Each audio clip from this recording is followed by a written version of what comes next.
What we're trying to do here is to use algae that people generally know as pond scum, and to take those algae and get them to capture energy from sunlight and actually turn that energy into transportation fuels. Over the last several years, I think many of us began to realize, A, that we're running out of petroleum, and B, that climate change is going to have some pretty severe consequences if we don't reduce the amount of CO2 we're putting into the atmosphere. It was only back in 2006 that corn ethanol sounded like some miracle, until we realized that the production of corn ethanol was quite damaging. We need new forms of energy that are much less harmful to the environment.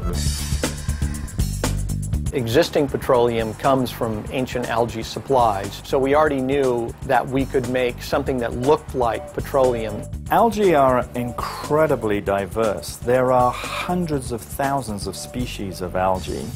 It's a tough little survivor. It grows everywhere. They can be grown in freshwater, they can be grown in saltwater, brackish water. If we can get the algae to grow fast, it's pulling CO2 right out of the air. So we're actually reducing the amount of CO2 in the air as we grow this. We first of all grow the algae on agar plates. We see these nice green colonies of algae form. We grow the algae up in a small flask. We take that algae out to our algae farm and then start growing those algae on a larger scale. We're actually isolating algae fats, or what we call in the lab lipids. And those lipids are incredibly similar to diesel fuel.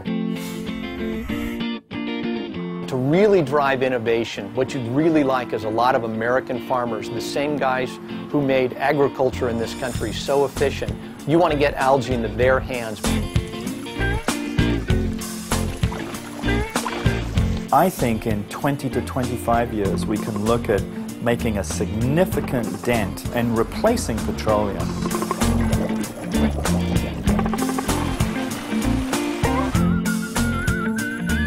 These are really exciting times where for once the government and corporations are all aligned around one central problem: a better way to generate energy for our planet.